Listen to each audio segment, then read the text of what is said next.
General Kenobi.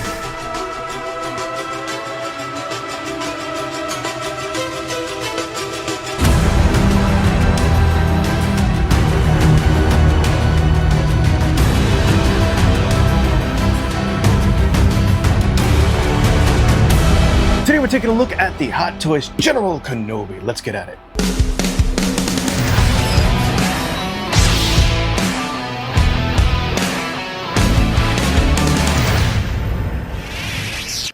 What's up, everybody? Welcome back to the Collector's Outpost. I am John. So yeah, we're taking a look at the 6th scale Obi Wan Kenobi. This is kind of based on the General Kenobi look from the Clone Wars. Now, it doesn't have that animated look. This is based on a more natural, realistic head sculpt. Let's dig into this Obi Wan Kenobi. Right underneath the first layer, we have a little kind of slip here with some really nice artwork. And digging on under that is where we have our figure. So you can see I have not opened this yet. We're doing this together and everything's all still wrapped in all its plastic bits and everything. So let me get all of these pieces out on the table here and we'll take a look. All right, I have all the accessories out here on the table. Let's get a quick rundown of everything it comes with before we take a look at the figure. So right here we have 4 extra hands, not including the 2 that he has on him. We've got that famous 2-finger pose that he does when he's holding his lightsaber. Then we have a kind of force push hand here, or even maybe a hand that can hold the helmet.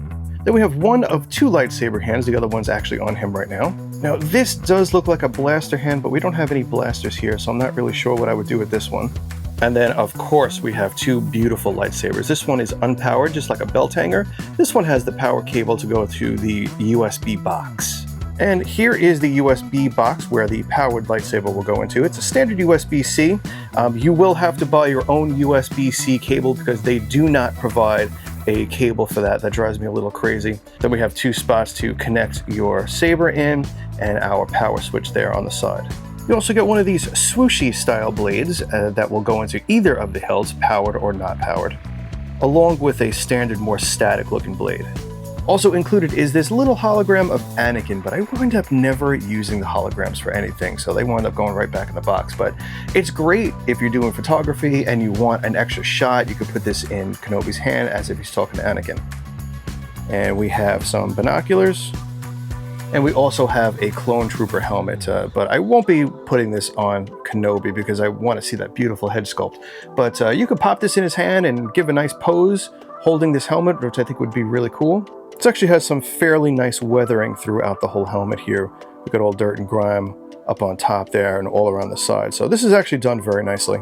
I'll pop this on just so you can see how it looks, but I won't be posing him with this. And also right here on the helmet, the visor does come right off very easily and you can pop it right back on. And then we have his cape. Now this is magnetized at the top, so you could just clip it on. It does have 2 wires, so you can give a little bit of a dynamic pose to it. The edges are all frayed out and kind of weathered like he's been in battle, but there's no actual weathering on here, no stains or anything. It's fairly clean. The fabric is okay. I wish there was something else they could have used, but and then honestly, over time, I'm wondering how these little frayed edges are going to hold up. I guess if you don't handle the figure all that much, it should be fine. Not sure how well you can see it, but just by handling the cape for just a couple of moments, there's little edge pieces that have already fallen off and on the table. So I do wonder how that's going to hold up over time. It also includes your standard Star Wars stands. You have your metal plate out front there that says Star Wars Obi Wan Kenobi, and does include a crotch grabber stand here. So I do like these. And one last little accessory, this is the tool to move around the eyes. He does have separate moving eyes, so that's pretty cool. Now for the powered lightsaber, you do have 2 options here. You can clip this on to the back of the stand, which is usually how I've been doing it, or you do have this little clip to put on the back of the belt of Kenobi. I'm going to install mine on the stand itself, so you do have this little clip here. You can pop it right on in the back. All right, and then it just clicks right in there. All right, so I hooked up the lightsaber, and you can see that there is a single LED light right down the middle of the hilt. And let's pop the blade on. So you can see the light coming through there. It's just not very bright. If I do display this with the lightsaber, I don't know, maybe I'll use this. I usually get custom ones made from Chris Custom Sabers. This is the swooshy blade. Now the swooshy blade does add a lot of weight, and sometimes I do have issues with the figures holding these, so I never use these. Let me switch off the light over here so you can see this, but they're just not very bright. So you can see it works, you know, it'll look decent on the display if this is the only one that you have there, or if all of your figures have the Hot Toys lightsabers, that might look okay, but it is very dim. Nothing like a custom lightsaber. Something like this might really work if the room is very dim. All right, so same camera settings, I just turn the light back on. You can see it just kind of fades away there. I really like seeing that Hot Toys did kind of up their game a little bit and did use USB power with their more recent figures, but I really think they need to address this at some point, because there's obviously technology out there that can be used to really make these things stand out like everything else I have here in my displays.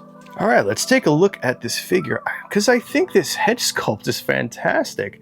I really dig this. Now, I don't have any other younger Ewan McGregor figure, so this one really fills that void. I originally wanted the more Jedi robed one, but this will definitely do, and considering I have the matching Anakin one, this will be beautiful up on the display there. You can see some great skin texture, fantastic paintwork as always. And again, these are movable eyes. You could pop this head off and I'll show you. Right underneath, you can see the two eyeball connections. Now, I usually don't move the eyes because I wind up screwing it up and they always look cockeyed. So I'm just gonna leave it as is. But while we have that head off, let's pop on the Clone Trooper helmet so you can see what that looks like. Now that is a pretty cool look. I'm not gonna wind up using it, but I just wanted to show you what it would look like with the helmet on. Give you a little 360 with that helmet. I almost want to buy a second version of this figure just to kind of use that helmet. I hate wasting things like that, but I think what I'm going to do is pose him holding the helmet, or maybe at the bottom here on the stand, I'll just pop that on the stand to just display it. Now that you're taking a closer look at the armor and everything, it's all weathered up all over the place. We've got stains and speckling all across the armor, around the sides and on his chest. This does have some elastic here, so it will move if you move the arms around, so it does give way, so you don't have to worry about that kind of hindering any poses you want to put on there. Around the other shoulder, his left shoulder, we do have the Jedi logo. We got some stains and everything around there, all weathered up. Looks great. I love the folds and everything here on the cape, and I love how easy it is to remove with just those little magnetic parts up top there. And like I was saying, there are some wires here, so you can get some nice dynamic winds kind of going there, but there's only 2 wires. I do wish there was a third right down the middle to add some posability, because you just have the 2 sides and everything in the middle just kind of flaps around there. I wouldn't by any means say these are strong wires. You know, they do fall pretty easily, even though that this material is pretty lightweight. It doesn't really hold them very well. If these wires were a little thicker and a little bit more sturdy, I think you can get some really great stuff, especially if there was a third wire down the middle. Moving on down, everything is really clean outside of the armor. We have a pleather belt, and as always, I do worry about the longevity of pleather, and I just don't know why this couldn't be like a thin piece of rubber. And right next to his left pouch, we do have the lightsaber cover tech. Now, I am going to have his lightsaber in his hand, but in a separate baggie, there is this tiny little peg, which is actually the cover tech wheel itself. So you can attach that right there. You can see where that goes, and that would go on here. But these are so tiny, and I already know that I'm not going to have it on this belt, so I don't want to take it out of here and lose it, but you do have to connect that, and you could lock it right onto there. And moving on down, we also have some wires in here as well, so if you want to pose these out a little bit with the cape kind of flying in the wind, that will work. It seems that there is a wire all around the bottom here, and a wire right down the center piece. I do wish that there was a wire coming down the center of each pieces of material here, so that we could kind of add a little bit of a crunch or something like over there. But we only have the 2 wires down the center and the single wire around the bottom. Now the figure has some decent articulation here. We can get almost all the way out there.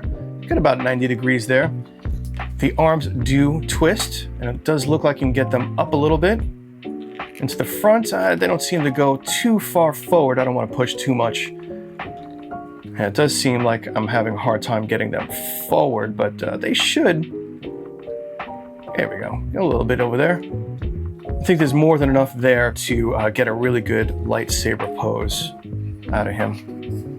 All right, and there we have it, the classic Obi Wan Kenobi pose. I am really digging this pose. I think I might actually just leave it like this and maybe pop it on the shelf somewhere or somewhere in the movie room, but that cape is really helping hide that wire, and I really appreciate that.